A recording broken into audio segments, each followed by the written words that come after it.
Hi മക്കളെ, എല്ലാവർക്കും സുഖാണോ? കഴിഞ്ഞ ക്ലാസ് എല്ലാവരും കണ്ടോ? കഴിഞ്ഞ ക്ലാസ്സിൽ നമ്മൾ എന്തായിരുന്നു പഠിച്ചത്? കാറ്റബോളിസം പഠിച്ചിട്ടുണ്ടായിരുന്നു അല്ലേ? കാറ്റബോളിസം, ആനബോളിസം എന്നൊക്കെ പറഞ്ഞിട്ട് മെറ്റബോളിസത്തിന്റെ ഭാഗങ്ങളൊക്കെ പഠിച്ചിട്ടുണ്ടായിരുന്നു. അതിന്റെ അടുത്ത ഭാഗമാണ് ഇന്നത്തെ ക്ലാസ്സിൽ നമ്മൾ നോക്കാൻ പോകുന്നത്. എല്ലാവരും റെഡി അല്ലേ? നമുക്ക് നോക്കാം അല്ലേ? ഓക്കെ, എന്തായിരുന്നു മെറ്റബോളിസം എന്ന് ഓർമ്മയുണ്ടോ? എന്തായിരുന്നു മെറ്റബോളിസം എന്ന് പറഞ്ഞത്? നമ്മുടെ ശരീരത്തിൽ നടക്കുന്ന എല്ലാ കെമിക്കൽ റിയാക്ഷനെയാണ് എന്ത് പറയുന്നത്?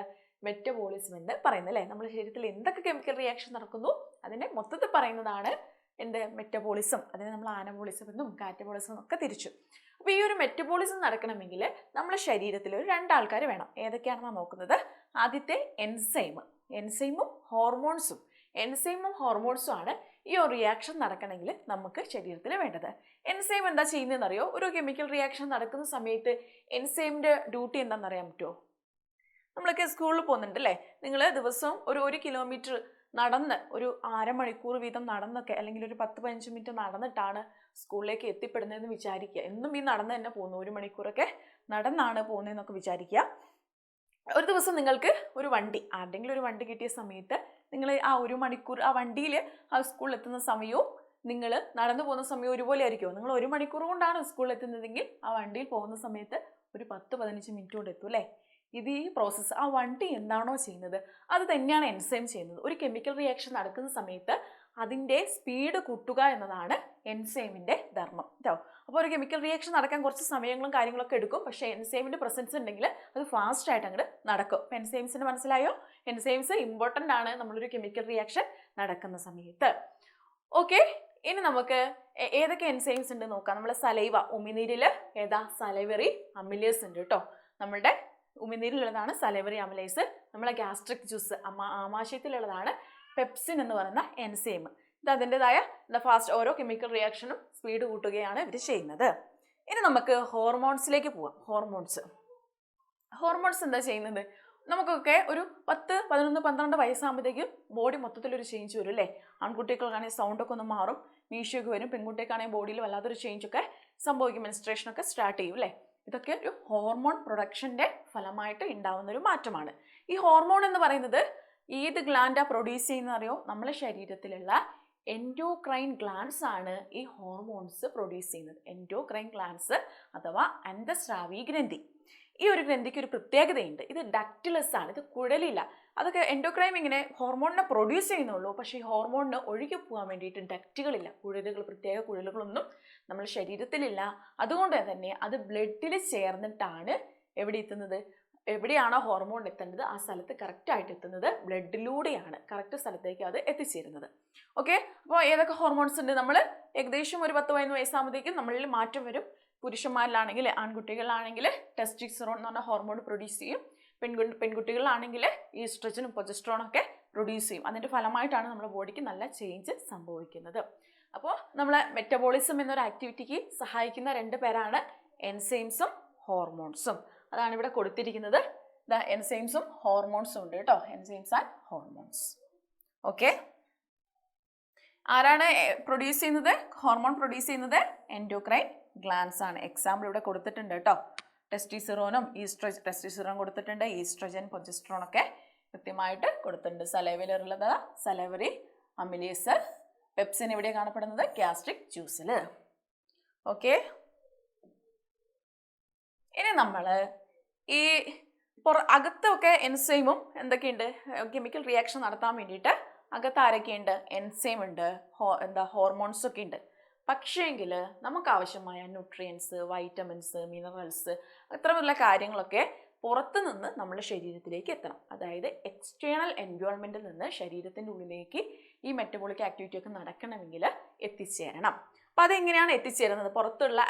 പുറത്തുള്ള കമ്പോണൻസ്, അതായത് വൈറ്റമിൻസോ മിനറൽസോ എന്തോ ആവട്ടെ, പുറത്തു നിന്നല്ല, നമ്മുടെ ശരീരത്തിന് പുറത്തുള്ളതിനെ എക്സ്റ്റേണൽ എൻവയോൺമെൻറ്റ് എന്ന് പറയും. അപ്പോൾ ബാഹ്യപരിസരത്ത് നിന്ന്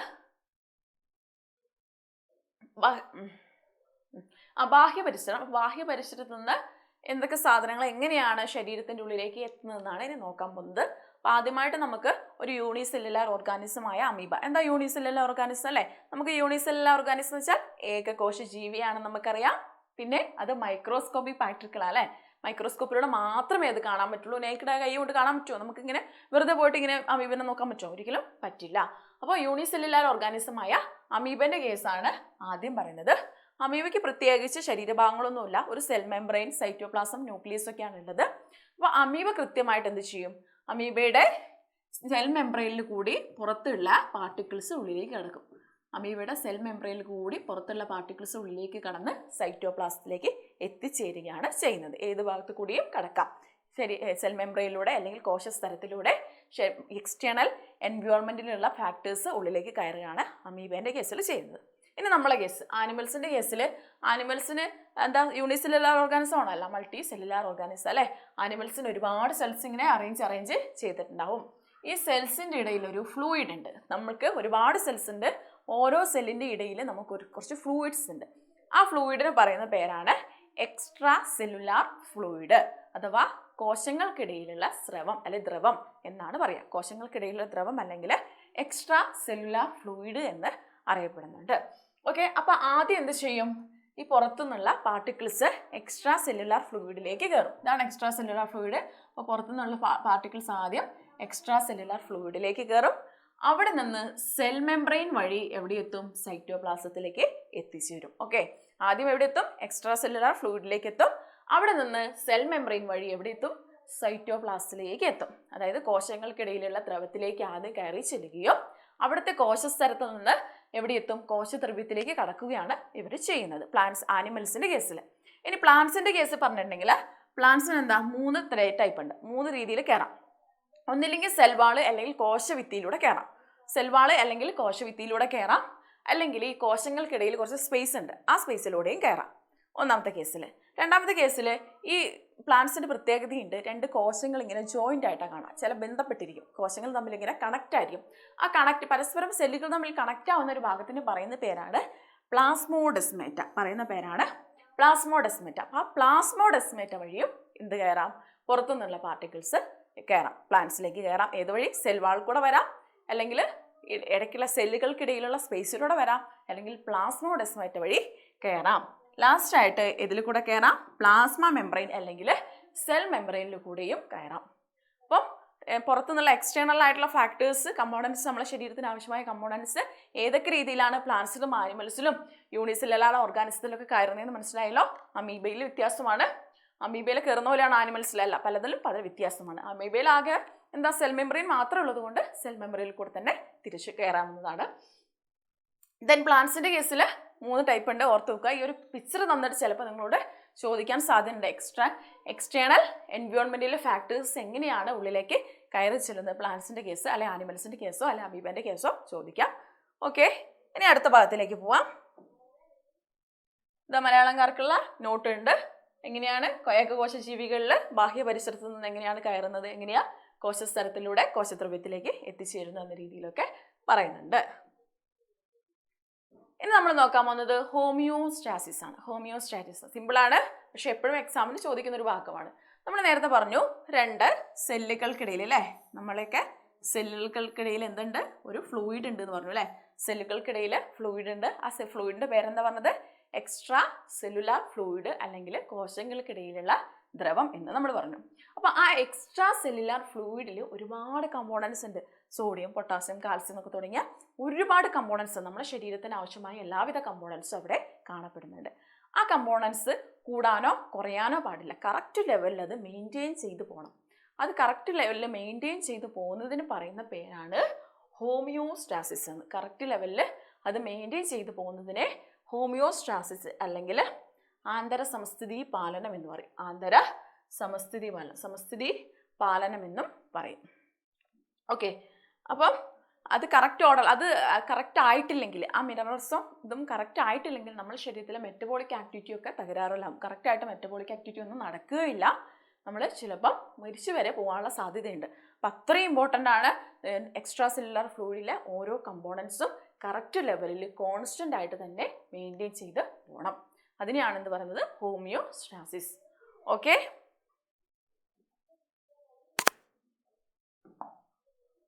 അടുത്ത നമ്മൾ പറഞ്ഞു ഈ എക്സ്റ്റേണൽ എൻവയോൺമെന്റിൽ നിന്ന് നമുക്ക് വേണ്ടപ്പെട്ട ഫാക്ടേഴ്സ് ഉള്ളിലേക്ക് കയറും. അതെങ്ങനെയാണ് കയറുന്നതെന്നാണ് ഇനി നമ്മൾ നോക്കാൻ പോകുന്നത്. അപ്പോൾ ആദ്യം അത് കയറുന്ന ഇത് കൂടി നമ്മൾ പറഞ്ഞ സെൽ മെംബ്രെയിൻ അല്ലെങ്കിൽ പ്ലാസ്മ മെംബ്രെയിൻ അല്ലേ. അപ്പോൾ സെൽ മെംബ്രെയിനിൽ കൂടി അല്ലെങ്കിൽ പ്ലാസ്മ മെംബ്രെയിൻ, രണ്ടും ഒന്നേനാണോ. സെൽ മെംബ്രെയിൻ എന്ന് പറഞ്ഞാലും പ്ലാസ്മ മെംബ്രെയിൻ എന്ന് പറഞ്ഞാലും ഒരേ സാധനം തന്നെയാണ്. അപ്പോൾ അതെങ്ങനെയാണ് കയറുന്നതെന്നാണ് ഇനി നോക്കാൻ പോകുന്നത്. അപ്പോൾ ഇതിവിടെ കൊടുത്തിരിക്കുന്ന ഈ സ്ട്രക്ചർ എന്ന് പറയുന്നത് ഒരു സെൽ മെംബ്രെയിൻ്റെ സ്ട്രക്ചറാണ് അല്ലേ. ഒരു സെല്ലായാൽ എന്തുണ്ടാവും, സെൽ മെംബ്രെയിൻ ഉണ്ടാവും, നടുക്ക് ന്യൂക്ലിയസ് ഉണ്ടാവും അല്ലേ. ഈ സെൽ മെംബ്രെയിനാണ് ഇവിടെ വരച്ചിട്ടുള്ളത്. അപ്പോൾ സെൽ മെംബ്രെയിനിൽ എന്താ ഒരുപാട് ഒരു വട്ടം കുറച്ച് കാല് പോലെ ആൾക്കാരെ കാണുന്നുണ്ട് അല്ലേ. അസംബ്ലിക്കൊക്കെ നിൽക്കുന്ന പോലെ വട്ടം കാല് എന്ന രീതിയിൽ ഇങ്ങനെ അസംബ്ലിക്ക് പിള്ളേർ ക്യൂ നിൽക്കുന്ന പോലെ നിൽക്കുന്ന കാണാം. ഇതിനെ പറയുന്ന പേര് ലിപ്പിഡ്സ് എന്നാണ് കേട്ടോ. ഇതിന് പറയുന്ന പേര് ലിപ്പിഡ്സ് എന്നാണ്, ലിപ്പിഡ്സ്. ഓക്കെ, ഇത് സെൽ മെംബ്രെയിൻ്റെ ഭാഗമാണ് കേട്ടോ ലിപ്പിഡ്സ് എന്ന് പറയുന്നു. കുറച്ച് ലിപ്പിഡ്സുകൾ കഴിഞ്ഞിട്ടുണ്ടെങ്കിൽ അവിടെ ഒരു വാതിൽ പോലെ 2 ഭാഗം കണ്ടോ, വാതിൽ പോലെ 2 ഭാഗങ്ങൾ കാണപ്പെടുന്നുണ്ട്. ഇതിനെയാണ് നമ്മൾ പ്രോട്ടീൻ എന്ന് പറയും. പ്രോട്ടീൻ ഇതിനെ പറയുന്ന പേരാണ് പ്രോട്ടീൻ അഥവാ ചാനൽ പ്രോട്ടീൻ എന്നൊക്കെ പറയും. പ്രോട്ടീൻ എന്ന് പറയും. ദെൻ ഈ ലിപ്പിഡ്സിൻ്റെ ഇടയിൽ ഒരു മഞ്ഞ യെല്ലോയിഷ് കളറിൽ ഒരു കണ്ടായിരുന്നു ഒരു കമ്പോണൻസ്. അതിന് പറയുന്ന പേരാണ് കൊളസ്ട്രോൾ. കൊളസ്ട്രോൾ കൂടുതലാന്നൊക്കെ പറയുന്ന കേട്ടിട്ടുണ്ടോ? ഇതിന് പറയുന്ന പേരാണ് കൊളസ്ട്രോൾ എന്നാണ് ഇതിന് പറയുന്നത്. പിന്നെ നമ്മൾ ഒരു പാത്രം പോലെ ഒരു പിങ്ക് കളറിൽ ഒരു വലിയൊരു ഭാഗം കാണുന്നുണ്ട്. അതിന് പറയുന്ന പേര് കാർബോഹൈഡ്രേറ്റ്. അപ്പോൾ ഇത്രയും ഭാഗങ്ങളാണ് എന്തിനെ കാണപ്പെടുന്നത്, ഒരു സെൽ മെംബ്രെയിൻ്റെ ഒരു ലെയർ കറക്റ്റായിട്ട് നോക്കിക്കഴിഞ്ഞാൽ നമ്മൾ കാണുന്നത് കുറേ ലിപ്പിഡ്സുകൾ ഇങ്ങനെ അറേഞ്ച് ചെയ്തിട്ടുണ്ട്. ലിപ്പിഡ്സിൻ്റെ ഇടയിൽ പ്രോട്ടീൻസ് ഉണ്ട്, ചാനൽ പ്രോട്ടീൻസ് ഉണ്ട്. പിന്നെ ലിപ്പിഡ്സിൻ്റെ ഇടയിൽ എന്തുണ്ട്, കൊളസ്ട്രോൾ ഉണ്ട്. പിന്നെ കാർബോഹൈഡ്രേറ്റ്സ് ഉണ്ട്. ഇത്രയും ഭാഗങ്ങളാണ് എന്തിനടങ്ങിയിരിക്കുന്നത്, സെൽ മെംബ്രെയിനിൽ അടങ്ങിയിരിക്കുന്നത്. ഓക്കെ, അപ്പോൾ ഈ സെൽ മെംബ്രെയിനിൽ കൂടി എങ്ങനെയാണ് പാർട്ടിക്കിൾസ് മൂവ് ചെയ്യുന്നറിയോ? ഈ സെൽ മെംബ്രെയിൻ ഒരു പ്രത്യേകതയുണ്ട്. ഇത് സെമി പെർമബിൾ മെംബ്രെയിൻ ആണ്, അല്ലെങ്കിൽ അർദ്ധതാരിസ്തരം എന്ന് പറയും. സെമി പെർമബിൾ മെംബ്രെയിൻ ആണ്. ഈ സെമി പെർമബിൾ മെംബ്രെയിൻ്റെ പ്രത്യേകത എന്താണെന്നറിയോ? എന്താ പെർമബിൾ മെംബ്രെയിൻ? സുതാര്യം, എല്ലാ വസ്തുക്കളെയും കടത്തിവിടുക. എന്തൊരു വസ്തുവാണെങ്കിലും അതിനെ കടത്തിവിടുകയാണെങ്കിൽ അതിനെ പെർമബിൾ മെംബ്രെയിൻ എന്ന് പറയും. പക്ഷേ ചില വസ്തുക്കളെ മാത്രമാണ് കടത്തിവിടുന്നതിന് അതിന് പറയുന്ന പേരാണ് സെമി പെർമബിൾ മെംബ്രെയിൻ. ഓക്കെ, ശ്രദ്ധിക്കുക. അപ്പോൾ പ്ലാസ്മ മെംബ്രെയിൻ എന്ന് പറയുന്നത് സെമി പെർമബിൾ മെംബ്രെയിൻ ആണ്. സുഖമായിട്ട് carbon dioxide, oxygen, water ഇതിനൊക്കെ സുഖമായിട്ട് അങ്ങനെ കടത്തിവിടും. പക്ഷേ എല്ലാത്തിനൊന്നും കടത്തിവിടില്ല. ചില പാർട്ടിക്കിൾസിന് ഈ പ്രോട്ടീൻ്റെ ഇടയിൽ കൂടിയൊക്കെയാണ് ഇവ കടത്തിവിടുക. അതുകൊണ്ട് തന്നെയാണ് ഇവയെ സെമി പെർമബിൾ മെംബ്രെയിൻ എന്ന് പറയുന്നത്.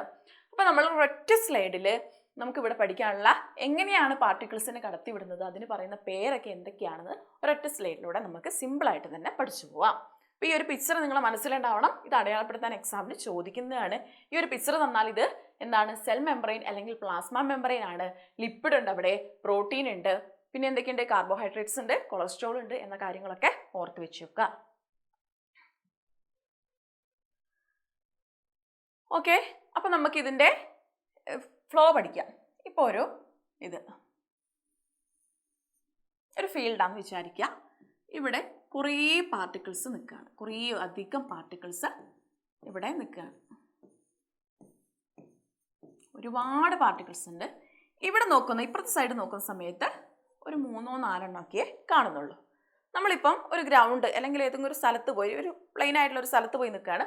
ഒരു സ്ഥലത്ത് ഭയങ്കര തിരക്ക്, കുറച്ച് സ്ഥലത്ത് നോക്കുമ്പോൾ കുറച്ച് അപ്പുറത്ത് നോക്കുമ്പോൾ 3-4 പേരുള്ളൂ. സ്വാഭാവികമായിട്ട് ആ തിരക്കിൽ നിന്ന് നമ്മൾ എന്താവും, 2-3 പേര് പോയിട്ട് അങ്ങോട്ട് പോകും അല്ലേ. അതുപോലെ തന്നെ ഇവിടെ ഭയങ്കര കോൺസെൻട്രേഷൻ കൂടുതലാണ്, ഇവിടെ കോൺസെൻട്രേഷൻ കുറവാണ്. അപ്പോൾ ഈ കോൺസെൻട്രേഷൻ കൂടിയ സ്ഥലത്ത് നിന്ന് കുറഞ്ഞ സ്ഥലത്തേക്ക് പാർട്ടിക്കിൾസ് സുഖമായിട്ട് ഇങ്ങനെ മൂവ് ചെയ്യും. എങ്ങനെ മൂവ് ചെയ്യും? കോൺസെൻട്രേഷൻ കൂടിയ സ്ഥലത്ത് നിന്ന് കുറഞ്ഞ സ്ഥലത്തേക്ക് പാർട്ടിക്കിൾസ് സുഖമായിട്ട് ഇങ്ങനെ മൂവ് ചെയ്തുകൊണ്ടിരിക്കും. നമ്മളും അങ്ങനെ തന്നെയാണ് അല്ലേ. തിരക്ക് പിടിച്ചൊരു സ്ഥലത്ത് നിന്ന് ഇപ്പുറത്തെ സ്ഥലത്ത് തിരക്ക് കുറവാണെങ്കിൽ നമ്മൾ സ്വാഭാവികമായിട്ടും അങ്ങോട്ട് പോകും. അപ്പം ഹൈ കോൺസെൻട്രേഷൻ നിന്ന് ലോ കോൺസെൻട്രേഷനിലേക്കുള്ളൊരു മൂവ്മെൻ്റ് ആണ് ഇവിടെ കാണുന്നത്. ഇങ്ങനെ സുഖമായിട്ടൊരു മൂവ്മെൻറ്റ് ചെയ്യുന്നതിന് പറയുന്ന പേര് ഡിഫ്യൂഷൻ എന്നാണ്. എന്താണ് പറയുക? ഡിഫ്യൂഷൻ.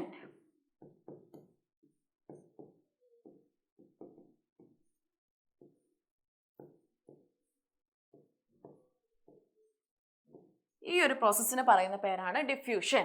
ഹൈ കോൺസെൻട്രേഷൻ നിന്ന് ലോ കോൺസെൻട്രേഷനിലേക്കുള്ള പാർട്ടിക്കിൾസിന്റെ മൂവ്മെന്റിന് പറയുന്ന പേരാണ് ഡിഫ്യൂഷൻ.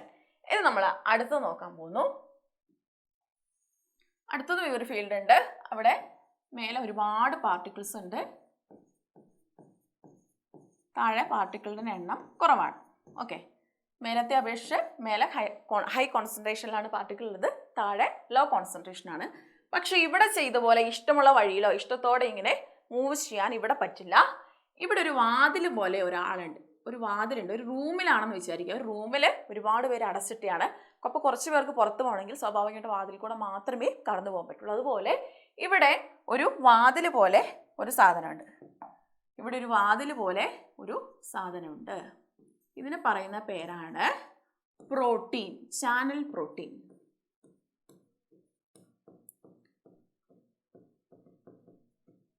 ഇതിന് പറയുന്ന പേരാണ് ചാനൽ പ്രോട്ടീൻ എന്ന് പറയും. ഓക്കെ, ഈ പ്രോട്ടീൻ്റെ ഇടയിൽ കൂടെ മാത്രമേ ഈ പാർട്ടിക്കിൾസിന് മൂവ് ചെയ്യാൻ പറ്റൂ. ഇപ്പുറത്ത് കൂടെയോ ഇവിടെ ചെയ്ത പോലെ ഫ്രീ ആയിട്ട് മൂവ് ചെയ്യാൻ പറ്റില്ല. ഈ ഒരു പ്രോട്ടീൻ്റെ ഇടയിൽ കൂടെ മാത്രമേ പാർട്ടിക്കിൾസിന് ഹൈ കോൺസെൻട്രേഷൻ ലോ കോൺസെൻട്രേഷനിലേക്ക് മൂവ് ചെയ്യാൻ പറ്റുള്ളൂ. ഇതിനെ പറയുന്ന പേര് ഫെസിലിറ്റേറ്റഡ് ഡിഫ്യൂഷൻ എന്നാണ്. Facilitated diffusion.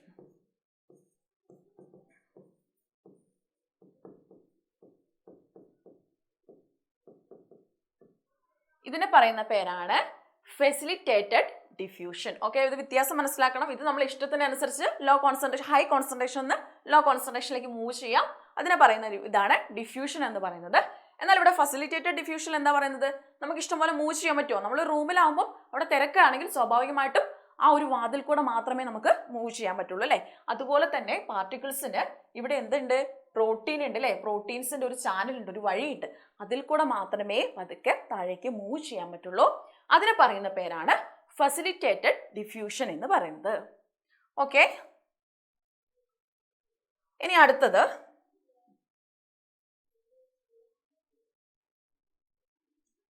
ഇവിടെ ഒരു സെമി പെർമബിൾ മെംബ്രെയിൻ ആണെന്ന് വിചാരിക്കാം. ഒരു പെർമബിൾ മെംബ്രെയിൻ. ഓക്കെ, ഇവിടെ കുറേ വാട്ടർ മോളിക്യൂൾ ഉണ്ട്. ഞാൻ ബ്ലാക്ക് കളറിൽ കാണിക്കുന്നത് വാട്ടർ മോളിക്യൂളാണ് കേട്ടോ. ഇവിടെ കുറേ വാട്ടർ മോളിക്യൂൾ ഉണ്ട്, ഇവിടെയും കുറച്ച് വാട്ടർ മോളിക്യൂൾ ഉണ്ട്. ഓക്കെ, ദെൻ ഇവിടെ വാട്ടർ മോളിക്യൂൾ മാത്രമല്ല, ഇതിൻ്റെ കൂടെ കുറച്ച് സാൾട്ടും ഉണ്ട്. Salt molecule. സാൾട്ടിൻ്റെ മോളിക്യൂൾസും ഇവിടെയുണ്ട്. എന്തുണ്ട്? ഇവിടെയുണ്ട്. ഇവിടെയും സാൾട്ട് മോളിക്യൂൾസ് കാണപ്പെടുന്നുണ്ട്. ദെൻ ഇവിടെ ആകെ മൂവ് ചെയ്യുന്നത് എന്താണ്? ഈ സെമി പെർമബിൾ മെംബ്രെയിൻ വഴി മൂവ് ചെയ്യുന്നത് വാട്ടർ മോളിക്യൂൾസ് മാത്രമാണ്. ആ സാൾട്ടിൻ്റെ മോളിക്യൂൾസ് അവിടെ തന്നെ നിൽക്കും. ആര് മൂവ് ചെയ്യും? വാട്ടർ മോളിക്യൂൾസ് മാത്രമേ മൂവ് ചെയ്യുള്ളൂ. ഇങ്ങനെ ഒരു സെമി പെർമബിൾ മെംബ്രെയിൻ അല്ലെങ്കിൽ അർദ്ധതാരിസ്ഥനം വഴി high concentration to low concentration, high concentration ഉള്ളിടത്തുനിന്ന് പാർട്ടിക്കിൾസ് ലോ കോൺസെൻട്രേഷൻ ഉള്ള സ്ഥലത്തേക്ക് മൂവ് ചെയ്യുന്നതിന് പറയുന്ന പേരാണ് ഓസ്മോസിസ് കേട്ടോ. നേരത്തെ സെമി പെർമബിൾ മെംബ്രെയിൻ ഒന്നുമില്ല, ജസ്റ്റ് കോൺസെൻട്രേഷൻ കൂടിയ സ്ഥലത്ത് നിന്ന് കുറഞ്ഞ സ്ഥലത്തേക്ക് മാറുന്ന ഡിഫ്യൂഷൻ. എന്നാൽ ഇവിടെ ആരുണ്ട്? സെമി പെർമബിൾ മെംബ്രെയിൻ ഉണ്ട്. ആ സെമി പെർമബിൾ മെംബ്രെയിനിലൂടെ ഹൈ കോൺസെൻട്രേഷൻ ഉള്ള പാർട്ടിക്കിൾസ് ലോ കോൺസെൻട്രേഷൻ ഉള്ള പാർട്ടിക്കിൾ സ്ഥലത്തേക്ക് വരുന്നതിനാണ് ഓസ്മോസിസ്. ഇവിടെ എന്നിട്ട് സാൾട്ട് മോളിക്യൂൾ ഉണ്ട് അല്ലേ? എന്നാൽ സാൾട്ട് മോളിക്യൂൾസ് അവിടെ മൂവ് ചെയ്യുന്നുണ്ടോ? ഇല്ല, എല്ലാത്തിനെയും കടത്തി വിടുന്നില്ല. വാട്ടർ മോളിക്യൂൾസിന് മാത്രമാണ് ഇവിടെ കടത്തി വിടുന്നത് കേട്ടോ. അപ്പോൾ വാട്ടർ മോളിക്യൂൾസിന് മാത്രം കടത്തി വിടുന്നു. അപ്പോൾ ഇവിടെ എന്താണ് പേര്? ഓസ്മോസിസ് എന്ന് പറയും. ഈ മാങ്ങ ഉപ്പിലിട്ടാലും നിങ്ങൾ കാണാം അല്ലേ? മാങ്ങ ഇടുന്ന സമയത്ത് നല്ല തടിച്ച് ഉണ്ടയായിരിക്കും. ഉപ്പൊക്കെ കുറേ വാരിയിട്ട് കുറച്ച് ദിവസം കഴിഞ്ഞ് പൊളിച്ച് നോക്കുന്ന സമയത്ത് മാങ്ങ ഇങ്ങനെ ചുങ്ങി നിൽക്കും അല്ലേ? അതെന്താ? പുറത്ത് നല്ല വെള്ള കണ്ടന്റ് എങ്ങനെയാണ്? മാങ്ങയിൽ നല്ല വെള്ളത്തിൻ്റെ കണ്ടന്റ് കൂടുതൽ. അപ്പോൾ ഹൈ കോൺസെൻട്രേഷൻ ഉള്ള സമയത്ത് നിന്ന് വെള്ളം ഇങ്ങോട്ട് പുറത്തേക്ക് പോകും, പുറത്തേക്ക് വരുന്നതാണ്. അതിനെയാണ് എന്താ ഓസ്മോസിസ് എന്ന് പറയുന്നത്. ഈ മുന്തിരി വെള്ളത്തിലിട്ടാലേ, ഉണക്ക മുന്തിരി വെള്ളത്തിലിടുന്ന സമയത്ത് ആ മുന്തിരി ഒന്ന് വീർത്ത് വരുന്ന കണ്ടല്ലേ? നല്ല വീർത്തു നമ്മൾ ഇടുന്ന സമയത്ത് ഇങ്ങനെ ചുക്കിച്ചുളിഞ്ഞായിരിക്കും വെള്ളത്തിൽ, പക്ഷേ വീർത്ത് വരും. അതും ഒരു ഓസ്മോസിസിൻ്റെ എക്സാമ്പിളാണ്. അപ്പോൾ 2 എക്സാമ്പിളും ചോദിക്കാൻ സാധ്യതയുണ്ട്. മാങ്ങ ഉപ്പിലിടുന്നത് ഏത് റിയാക്ഷനാണ്? അപ്പോൾ ഓസ്മോസിസ് ആണ്. എന്താ? സെമി പെർമബിൾ മെംബ്രെയിൻ വഴി ഹൈ കോൺസെൻട്രേഷൻ ഉള്ള സ്ഥലത്ത് നിന്ന് പാർട്ടിക്കിൾസ് ലോ കോൺസെൻട്രേഷൻ ഉള്ള സ്ഥലത്തേക്കുള്ള മൂവ്മെൻറ്റിന് പറയുന്ന പേരാണ് ഓസ്മോസിസ് എന്ന് പറയുന്നത്. ഗാഢത കൂടിയ ഭാഗത്ത് നിന്ന് ഗാഢത കുറഞ്ഞ ഭാഗത്തേക്ക് അർദ്ധതാരിസ്ഥനം വഴിയുള്ള ആ ഒരു ചലനത്തിന് പറയുന്ന പേരാണ് എന്ത്? ഓസ്മോസിസ് എന്ന്. ഓക്കെ, ദെൻ അടുത്തത് ഒന്ന് ശ്രദ്ധിക്കുക. ഇവിടെ പാർട്ടിക്കിൾസ് കുറവാണ്. മേലെ ഭാഗത്ത് പാർട്ടിക്കിൾസ് കുറവാണ്. ഇവിടെയോ പാർട്ടിക്കിൾസ് കൂടുതലാണ്. ഇവിടെ പാർട്ടിക്കിൾസ് കുറവാണ്, ഇവിടെ പാർട്ടിക്കിൾസ് കൂടുതലാണ്. ഇവിടെ ഒരു പ്രോട്ടീൻ ചാനൽ ഉണ്ട്. നേരത്തെ പോലെ തന്നെ പ്രോട്ടീൻ ചാനലുണ്ട്. ഇതിനെയാണ് നമ്മളിന്ന് പ്രോട്ടീൻ എന്ന് പറയുന്നത്. പ്രോട്ടീൻ എന്ന് പറയുന്നത് നമ്മൾ ഇപ്പോൾ ഒരു റൂമിൽ അല്ലെങ്കിൽ എവിടെയെങ്കിലും ഇരിക്കുകയാണെങ്കിൽ നമ്മളെപ്പോഴും തിരക്ക് കുറഞ്ഞ സ്ഥലത്ത് ഇരിക്കാൻ ശ്രമിക്കും അല്ലേ? ഈ തിരക്ക് കുറഞ്ഞ സ്ഥലത്ത് നിന്ന് തിരക്ക് കൂടിയ സ്ഥലത്തേക്ക് പോകാൻ നമ്മൾ ശ്രമിക്കുമോ? ഒരിക്കലും ശ്രമിക്കില്ല അല്ലേ? നമ്മളിപ്പോൾ നല്ല സുഖമായിട്ട് ഒരു 3-4 ഉള്ള ആൾക്കാർ ഉള്ള സ്ഥലത്ത് ഇരിക്കുകയാണ്, കുറച്ചപ്പുറം നോക്കുമ്പോൾ കുറച്ചധികം പേരുണ്ട്, നമ്മളെങ്ങനെ അങ്ങോട്ട് പോകുമോ? ആ തിരക്കിൻ്റെ ഇടയ്ക്ക് നമ്മളൊരിക്കലും പോകില്ല. പക്ഷേങ്കിൽ നമ്മൾ പോകുന്ന സ്ഥലത്ത് എന്താ സെക്യൂരിറ്റിക്കാരൻ എന്തെങ്കിലും ആരെങ്കിലും ഒരു പ്രഷർ അല്ലേ, സെക്യൂരിറ്റിക്കാരൻ അങ്ങോട്ടേക്ക് പോകാൻ നിർബന്ധം ഒരു പ്രഷർ അല്ലെങ്കിൽ ഒരു എന്താ എനർജി അവിടെ കൊടുക്കുകയാണെങ്കിൽ നമുക്ക് സ്വാഭാവികമായിട്ട് പോകേണ്ടി വരും. അയാളുടെ ചീത്ത കേട്ടിട്ട് നമുക്ക് അങ്ങോട്ട് തന്നെ പോകേണ്ടി വരും. ആ ഒരു അവസ്ഥയാണ് ഇവിടെ ഈ ഒരു ലോ കോൺസെൻട്രേഷൻ പാർട്ടിക്കിൾസിൻ്റെ കോൺസെൻട്രേഷൻ ഇവിടെ ലോ ആണ്. ഇവിടെ നിന്ന് ഇവിടേക്ക് ഇത് മൂവ് ചെയ്യും. പക്ഷെ എന്ത് വേണം? ഒരു എനർജീൻ്റെ പ്രസൻസിലാണ്. ഒരു എനർജി കൊടുക്കുന്ന വഴി ഒരു എനർജി ഇവിടെ കൊടുക്കണം. ലോ കോൺസെൻട്രേഷനുള്ള പാർട്ടിക്കിൾ സ്ഥലത്തേക്ക് ഒരു എനർജി കൊടുക്കുന്ന വഴി ഇതെന്ത് ചെയ്യും? താഴേക്ക് കോൺസെൻട്രേഷൻ കൂടിയ സ്ഥലത്തേക്ക് മൂവ് ചെയ്യും. ഇതിനെ പറയുന്ന പേരാണ് ആക്റ്റീവ് ട്രാൻസ്പോർട്ട്. ഇതിനെ പറയുന്ന പേരാണ് ആക്റ്റീവ് ട്രാൻസ്പോർട്ട്. ഒറ്റ സ്ലൈഡിൽ നമ്മൾ പഠിച്ചു കേട്ടോ. ആദ്യം നമ്മൾ പഠിച്ചു ഡിഫ്യൂഷൻ, എന്താ? ഗാഢത കൂടിയ ഭാഗത്തു നിന്ന് കുറഞ്ഞ ഭാഗത്തേക്ക് അല്ലേ? ഹൈ കോൺസെൻട്രേഷൻ ടു ലോ കോൺസെൻട്രേഷനിലേക്ക് പാർട്ടിക്കിൾസിന്റെ മൂവ്മെന്റ്സിനെ പറയുന്നു ഡിഫ്യൂഷൻ എന്ന് പറഞ്ഞു. പിന്നെ പഠിച്ചു ഫെസിലിറ്റേറ്റഡ് ഡിഫ്യൂഷൻ. ഫെസിലിറ്റേറ്റഡ് ഡിഫ്യൂഷൻ എന്തായിരുന്നു? പ്രോട്ടീൻസിന്റെ ആ ചാനൽ കൂടെ മാത്രമേ പാർട്ടിക്കിൾസിന് കടന്നു ചെല്ലാൻ പാടുള്ളൂ അല്ലേ? അതിനെ ഫെസിലിറ്റേറ്റഡ് ഡിഫ്യൂഷൻ എന്ന് പറഞ്ഞു. പിന്നെ സെമി പെർമബിൾ മെമ്പറൈൻ വഴി കോൺസെൻട്രേഷൻ കൂടിയ സ്ഥലത്ത് നിന്ന് കുറഞ്ഞ സ്ഥലത്തേക്കുള്ള മൂവ്മെന്റ്സ്, അതിനെ ഓസ്മോസിസ് എന്ന് പറഞ്ഞു. ലാസ്റ്റ് ആയിട്ട് നമ്മൾ പഠിക്കുന്നതാണ് ആക്റ്റീവ് ട്രാൻസ്പോർട്ട്. ആക്റ്റീവ് ട്രാൻസ്പോർട്ട് എന്ന് വെച്ചാൽ കോൺസെൻട്രേഷൻ കൂടിയ ഭാഗത്ത് നിന്ന് കോൺസെൻട്രേഷൻ കുറഞ്ഞ ഭാഗത്ത് നിന്ന് കൂടിയ ഭാഗത്തേക്ക് പാർട്ടിക്കിൾസ് മൂവ് ചെയ്യും. പക്ഷെ എന്ത് വേണം? ATP, ഒരു എനർജി കൊടുക്കണം അല്ലേ? നമ്മളൊരു തിരക്കില്ലാത്തൊരു സ്ഥലത്താണ് നമ്മൾ ഇരിക്കുന്നതെങ്കിലും തിരക്ക് കൂടിയ സ്ഥലത്തേക്ക് നമ്മൾ പോകണമെങ്കിൽ ആരുടെങ്കിലും ഒരു പ്രഷർ വേണം. ഒരു സെക്യൂരിറ്റിക്കാരനോ ആരെങ്കിലും ഒന്ന് ചീത്ത പറഞ്ഞാൽ ഓക്കെ, അതൊരു എനർജിയാണ്. ആ എനർജി കിട്ടുന്നത് നമ്മളങ്ങനെ പോകും. അങ്ങനെയാണ് ഇവിടെ ഒരു എനർജി കൊടുക്കും വഴി ലോ കോൺസെൻട്രേഷനുള്ള പാർട്ടിക്കിൾ ഹൈ കോൺസെൻട്രേഷനുള്ള സ്ഥലത്തേക്ക് പോവുകയാണ് ചെയ്യുന്നത്. അപ്പോൾ എന്തൊക്കെ നമ്മൾ പഠിച്ചു? ഡിഫ്യൂഷൻ പഠിച്ചു, പിന്നെ ആക്റ്റീവ് ട്രാൻസ്പോർട്ട് പഠിച്ചു, ഓസ്മോസിസ് പഠിച്ചു, ഫെസിലിറ്റേറ്റ് ഡിഫ്യൂഷൻ പഠിച്ചു അല്ലേ? അപ്പോൾ ഇത്രയും കാര്യങ്ങൾ കറക്റ്റായിട്ട് ഓർത്ത് വെക്കുക. അടുത്ത ക്ലാസ്സിൽ കാണാം. ബൈ.